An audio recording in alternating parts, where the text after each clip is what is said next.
Think about the last paycheck you received. Somewhere on that stub, between the gross pay and the take-home number, a line marked FICA quietly removed 6.2% of your money. You probably didn't give it a second look. That deduction, and the check it eventually turns into, feels as permanent as the flag. For the first 159 years of the United States, from 1776 all the way to 1935, there was no Social Security. None. No federal retirement check, no safety net, not $1 from Washington waiting for you at the end of a working life. And yet people still grew old, millions of them. Farmers wore out, sailors went gray, factory hands lost their speed and then their jobs. And somehow the country carried on, building railroads and cities and the largest economy on earth, all without a single federal program for its elderly. So what actually happened to you when you got old? What happened when a 65-year-old machinist was tapped on the shoulder and told he was too slow? Who fed a 70-year-old widow with no savings? Where did you go when the family farm was gone and your knees gave out? And why, after a century and a half of doing without, did America suddenly change its mind? Because here's the thing. This isn't trivia. What happened in 1935 rewired the relationship between the generations forever, between you, your parents, and a federal government that had never before promised ordinary citizens a single cent in old age. The answer runs through pauper auctions on New England town greens, a sentimental poem that became a national catchphrase, a retired doctor with 2 million devoted followers, a whispered tip from a Supreme Court justice at a Washington Tea Party, and a Vermont legal secretary who paid about $25 into the system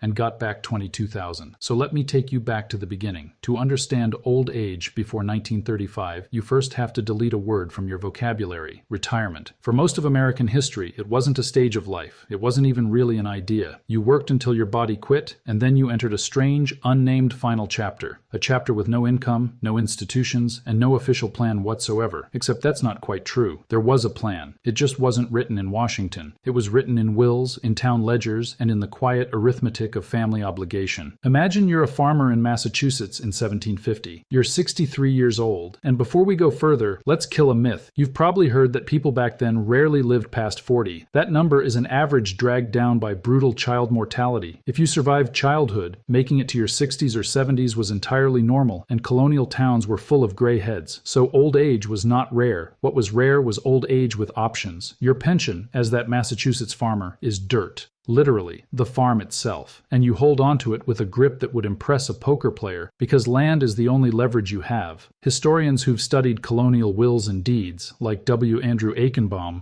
A.Y. Ken Baum, verify attribution, found the same arrangement over and over. An aging father signs the farm over to a son, and in exchange, the legal documents spell out, in writing, in suspicious, exhaustive detail, exactly what the old man and his wife are owed. The west room of the house, firewood cut and stacked at the door, the milk of one particular cow, a riding horse when needed, estate planning as hostage negotiation, basically. And that suspicion tells you something. Even inside loving families, the old didn't trust care to happen automatically. They made their children sign for it. But what if you had no land, no children? What if you were a widow, or a sailor who never married, or a laborer whose sons had died of smallpox? Then you fell to the second layer of the system, and this is where the story gets darker. The colonists had imported their answer from England, the Elizabethan Poor Law of 1601, a piece of legislation already a century and a half old when the Declaration of Independence was signed. Its core idea was simple. The care of the destitute, including the destitute old, was the legal responsibility of the town, not the colony, not the crown, and later, not Congress, the town. Local officials called overseers of the poor collected a small tax and doled out what was called outdoor relief, which just means help delivered to people in their own homes. A load of firewood, a few shillings, a neighbor paid to nurse a dying widow, and the founders' generation knew exactly what they were doing when they kept it that way. Relief was local, because accountability was local. The overseer handing you cornmeal was a man you'd known for 40 years, which kept fraud low and shame high, and the shame was considered a feature, not a bug. It also came with teeth. Towns warned out poor strangers, legally ordering them to leave before they could become a public expense. And in parts of New England, towns ran an institution that sounds invented but is grimly well documented. The pauper auction, sometimes called the vendu.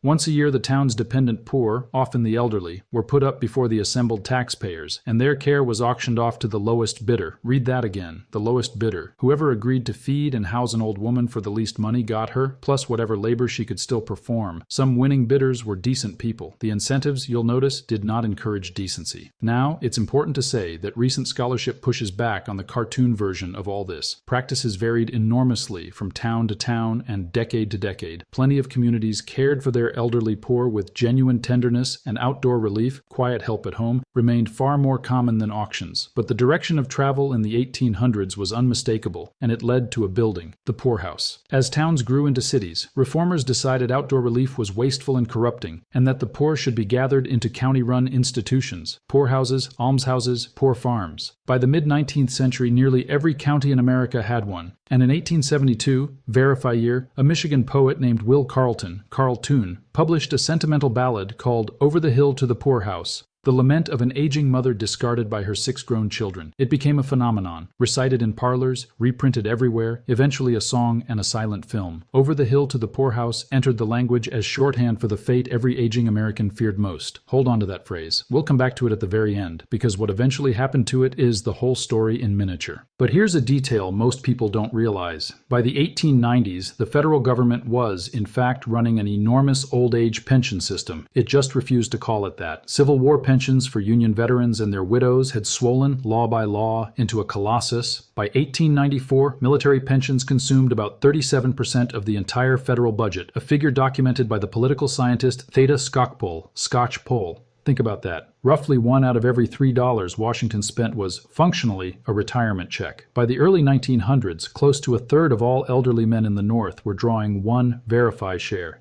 If you'd worn blue in the 1860s, you had a safety net. If you hadn't, if you were a Southerner, an immigrant, a woman who'd never married a soldier, you had the farm, the family, and the poorhouse. And yet, creaky as it was, the old system more or less held. America was still a nation of farms, where an old man could shell corn and mend harnesses long after he couldn't plow, where 3 generations shared one roof, and where land gave the elderly something to bargain with. The machine was old, but it ran. Then, in the space of a single generation, America moved indoors, off the land and onto the factory floor. And that's where the trouble began, because a factory is not a farm. A farm has 100 jobs, scaled to every age and every back. A factory has one speed, and it isn't yours. Imagine you're a machinist in Pittsburgh in 1920. You're 58. You've done skilled, respectable work for 4 decades. But the line has gotten faster every year. The foreman has started timing everything, and one gray Tuesday you're called into the office and told, with some embarrassment, that the company is making changes. You won't find another factory job. Many plants in this era openly refuse to hire men over 45, some over 40, verify prevalence. Your gray hair is now a disqualification, printed right in the want ads. Reformers of the day had a phrase for people like you, and it wasn't gentle, the industrial scrap heap. And the family half of the old bargain was crumbling at exactly the same moment. Your children haven't inherited a farm from you, because there is no farm. So you have no leverage, only love, and love has to fit inside a 4-room city apartment on a wage that barely stretches to their own kids. Households were shrinking. The 3-generation roof was becoming a memory. You can see the wreckage in the institutions. The poorhouses, originally built for the idle and the drunk, were quietly filling up with the old. By the 1920s, elderly people made up the majority of America's almshouse population, verify share. The poorhouse had become, in everything but name, the nation's default retirement home. A Russian-born reformer named Abraham Epstein, E.P. Stein, who spent years surveying the elderly poor for a Pennsylvania state commission, documented case after case of men who had worked 50 years and owned, at the end, literally nothing. And he began arguing, to mostly empty rooms, that industrial America had broken something it was pretending not to see. He founded an organization to push for state old age pensions, and wrote a book bluntly titled The Challenge of the Aged. So what did people do? They improvised, same as always. They doubled up with reluctant children. They took in laundry, and a lucky few pinned their hopes on a shiny new invention, the company pension. But here's the critical detail most people overlook about those early pensions. They were largely a mirage. American Express created the first corporate pension plan back in 1875, and the big railroads followed. So by the 1920s, the idea was familiar, but only a small minority of workers were covered at all, and the fine print was merciless. Typically, you needed something like 20 or 30 years of continuous service with the same company. The plan was a revocable gift rather than a right, and if the firm went under, the pension went under with it. When the meatpacker Morris & Company was absorbed by a rival in 1923, its pension plan simply evaporated, taking the old age of thousands of loyal employees with it. Verify details. A pension pension you can't enforce isn't a pension. It's a hope with letterhead. So picture the American elderly at the end of the 1920s. The farm bargain dead, the family bargain strained, the company bargain a lottery ticket, and the poorhouse waiting over the hill. The system was already failing in slow motion. Then the slow motion stopped. The stock market crash of October 1929 gets the headlines, but for old people, the true catastrophe was quieter: the banks. Between 1930 and 1933, thousands upon thousands of American banks failed, roughly 9,000 of them. And in a world with no federal deposit insurance, when your bank died, your savings died with it. Not frozen, gone. Every disciplined, virtuous dollar a couple had set aside across 40 years of work could vanish in one morning through no fault of their own. Meanwhile, unemployment climbed toward 1 worker in 4, and when companies cut, they cut the old first and rehired them never. Do the math on what that left. No job, no savings. Children unemployed themselves. By the mid-1930s, government researchers estimated that roughly half of all elderly Americans, by some estimates more verify figure, could not support themselves. Half. In the wealthiest nation on earth, growing old had become, statistically speaking, a sentence to poverty. Surely the states stepped in? Sort of. By 1934, about half the states had passed old age pension laws, and here's what that generosity looked like in practice. Counties could often opt out, budgets were starved, and the average benefit worked out to around 65 cents a day, verify figure. Call it $15 a day in today's money. In several states, accepting it meant the government could claim your estate when you died. This was the safety net. It had holes you could drive a hearse through. And it was into this environment. Millions of desperate old people, a broken bargain, and a government doing almost nothing. That one of the most extraordinary grassroots movements in American history was about to erupt. It started with a retired doctor, a razor blade shortage of good luck, and so the story goes. 3 old women digging through garbage cans. Dr. Frances Townsend was a 66-year-old physician in Long Beach, California, lanky, white-haired, radiating the mild authority of a small-town GP, and by 1933 he was, like his patients, broke. The way he told it, he looked out his window one morning and saw 3 elderly women rooting through garbage barrels for food, and something in him snapped. He'd later say he cursed so loudly his wife begged him to stop, and he roared back that he wanted God Almighty to hear. Now, it's important to say that historians who've dug into Townsend's life suspect this scene was polished, or possibly invented outright after the fact.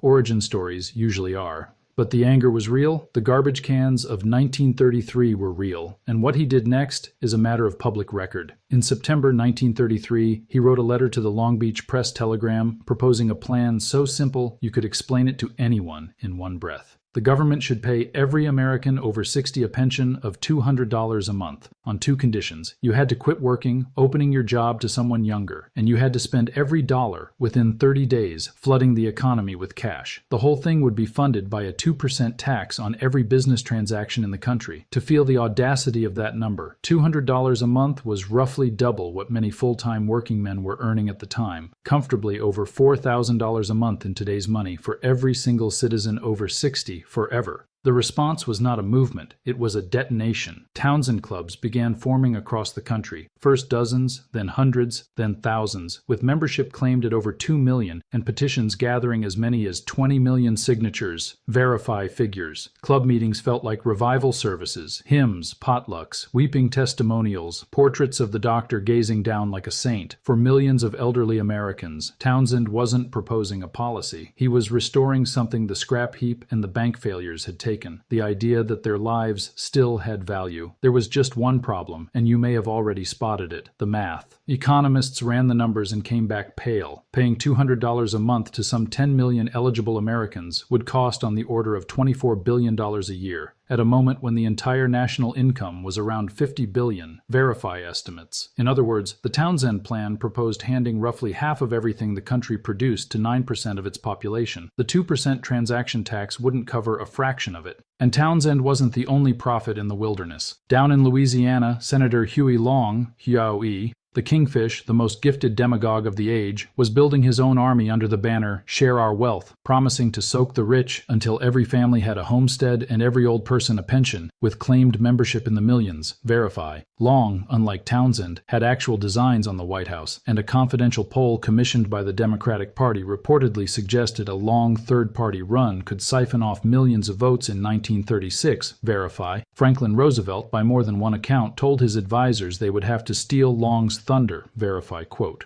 So set the stage as 1935 opens. Tens of millions of elderly and their families are radicalized. A folk hero doctor commands a movement with more active members than most churches. A senator from Louisiana is measuring the Oval Office curtains, and every congressman's mailbag is stuffed with Townsend Plan petitions. Washington could no longer do nothing. The only question was what, and that question came to a head in a wood-paneled hearing room in February 1935 in one of the strangest confrontations Congress had ever staged. The House Ways and Means Committee was holding hearings on the administration's economic security bill, and Dr. Townsend was summoned to testify about his alternative. Picture it, the mild, stooped physician at the witness table folding his hands. Behind and around him, the faithful who had packed the room. Facing him, a row of congressmen armed with actuarial tables and barely concealed disdain. They came at him like prosecutors. Where would the money come from? What would a transactions tax do to prices? Did he understand his plan would consume half the national income? And the doctor, polite, unbothered, magnificently immune to arithmetic, essentially waved it all away, at one point declaring that he was not in the least interested in the cost of the plan.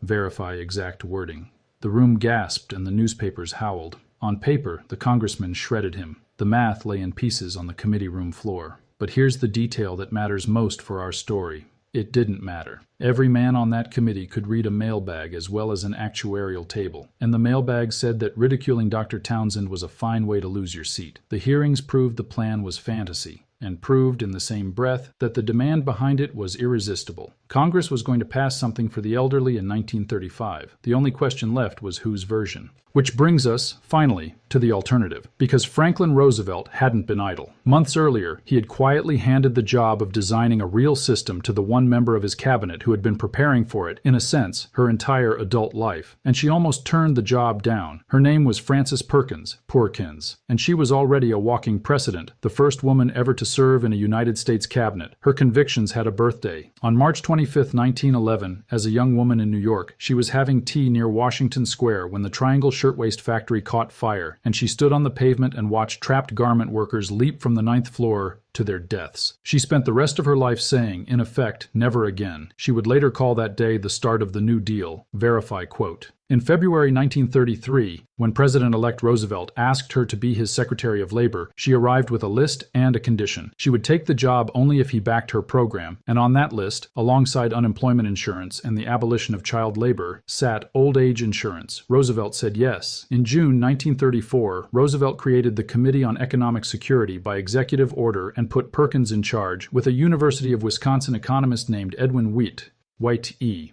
a rumpled, tireless technician later nicknamed the Father of Social Security, running the staff work. Their deadline for a full blueprint was the end of the year, and the work was brutal. Every design question was a landmine. Should the states run it or Washington? Should benefits be charity or an earned right? By late December, the committee was still deadlocked on key issues, and Perkins, out of patience, summoned the members to her Washington home one winter night, set out drinks, and announced, the story goes, that no one was leaving until every question was settled. They argued until the small hours. By morning, the blueprint existed. Verify details of this account. But one fear hung over everything, and it wasn't political. It was legal. This was the era of a Supreme Court that was cheerfully strangling New Deal programs in their cribs, and everyone involved believed a national old age pension might simply be ruled unconstitutional. The federal government, the argument went, had no enumerated power to run an insurance scheme. Perkins carried this worry around for months, and then at a Washington Tea Party she got the single most valuable tip in the history of American social policy. The party was at the home of Supreme Court Justice Harlan Fiske Stone. Perkins, making conversation, confessed her anxiety about finding constitutional ground for the program. Stone glanced around, leaned toward her, and, by Perkins's own account, whispered, "The taxing power, my dear. The taxing power is sufficient for everything you want and need." Verify exact wording. A sitting Supreme Court justice had just slipped the administration the answer key. Congress's power to tax and spend was vast and settled, so the drafters split the program in two. One title of the act simply levied a payroll tax, another title simply paid benefits to the elderly, and the law, with a straight face, declined to connect them. It was brilliant, and it worked. Roosevelt sent the bill to Congress on January 17, 1935, and after months of hearings, amendments, and Townsendite pressure from the flanks, the votes weren't close. The House passed it 372 to 33 on April 19th. The Senate followed on June 19th, 77 to 6, and on August 14, 1935, in the Cabinet Room of the White House, House, with Francis Perkins standing at his shoulder, Franklin Roosevelt put his signature on the Social Security Act, one of the most consequential signatures in American history. For the first time in 159 years, the United States government made a permanent, ongoing promise of income to its ordinary elderly citizens. But honesty requires us to look at who the promise skipped. To get the bill past powerful Southern Committee chairmen and worried administrators, the drafters excluded agricultural laborers and domestic servants, and those two categories covered roughly 2/3 of employed Black Americans, along with millions of others.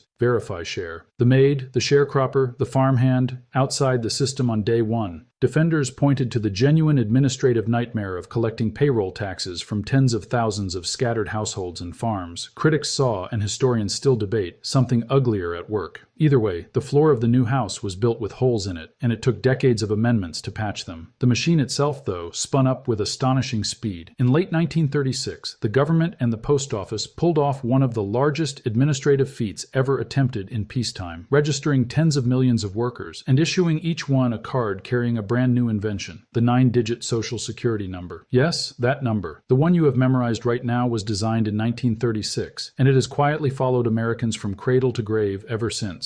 The opposition made one last stand, and it happened at the ballot box. In the 1936 election, Republican nominee Alf Landon, attacked the program head-on, branding it a cruel hoax. Workers, he warned, would pay in for decades on a promise Washington might never keep. In the campaign's final days, some employers stuffed pay envelopes with slips telling workers a new deduction was coming for a fund that might never pay out. Roosevelt was incandescent, and the voters delivered their verdict. He carried 46 of 48 states, one of the most lopsided landslides in American history. Landon even lost, savor this, the state of Kansas, where he was the sitting governor. Verify. The argument over whether Social Security should exist effectively ended that night. The first payroll taxes were collected in January 1937, 1% from the worker and 1% from the employer on the first $3,000 of wages, which is roughly the first $65,000 in today's terms. And the very first payout went to a Cleveland streetcar motorman named Ernest Ackerman, who happened to retire one day after the program began. He'd had a nickel withheld from his final paycheck. His lump sum benefit, 17 cents. The greatest social program in American history opened for business by mailing a man enough money for a newspaper and a piece of candy. The Supreme Court had its say in May 1937 in a case called Helvering versus Davis, and upheld the old age program 7-2 with Justice Benjamin Cardozo,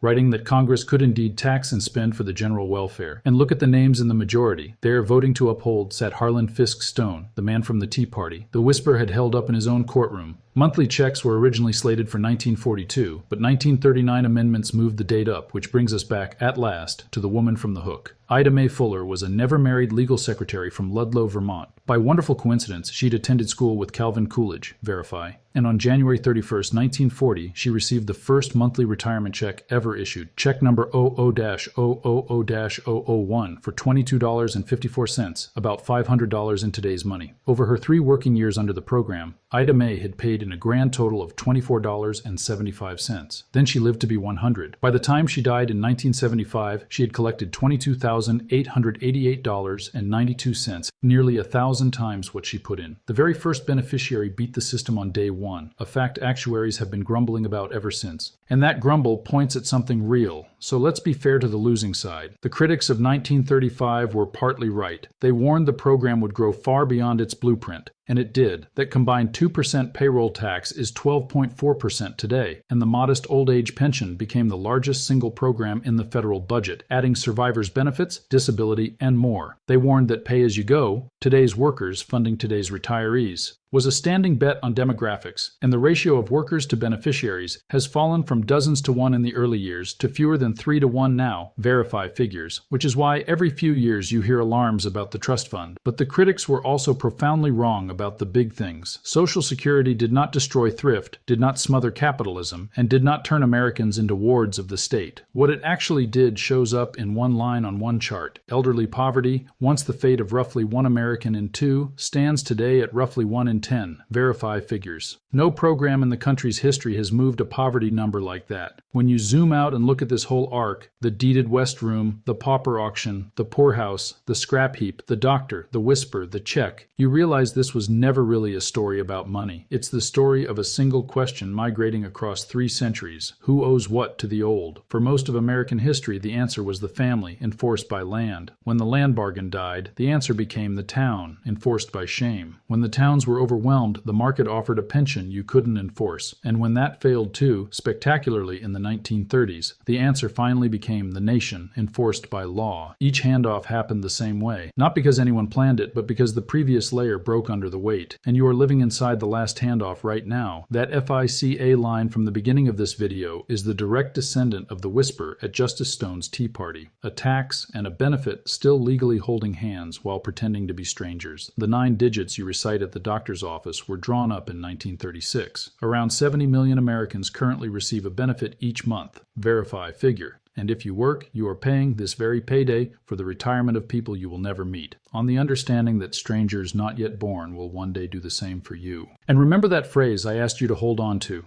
Over the hill to the poorhouse. Here's its ending. In the decades after 1935, as checks replaced charity, America's poorhouses quietly emptied out, closed, and were demolished or converted, and the phrase that once terrified an entire nation simply fell out of the language. You've probably never once used it. That silence, a fear so completely dissolved that we forgot the words for it, is the program's real monument. So was the old world better or worse? Honestly, it depends entirely on what you value. The old system was intimate, local, and cheap, and it bound families together, sometimes with love, sometimes with a deed and a lawyer. The new system is impersonal, enormous, and secure, and it bought the elderly something they'd never had: independence from their children and from shame. You can mourn the first while being grateful for the second. Most of us, if we're honest, do both. But the question underneath it all has never actually been settled, because pay-as-you-go is not a bank account. It is a promise, each generation paying for the one before it, trusting the one after it, which means the oldest question in this story is still open on the table in Washington right now. Who controls that promise, and in whose interest will it be kept? If this story changed how you see that line on your paycheck, subscribe. On this channel, we go deep on the hidden systems that shape your world, the taxes, the money, the laws, the quiet machinery built long before you were born that decides how you live today. Because once you see how these systems were really made, you can't unsee it. And next time, America had no income tax until 1913. So how on earth did the government pay for anything? You will not want to miss it.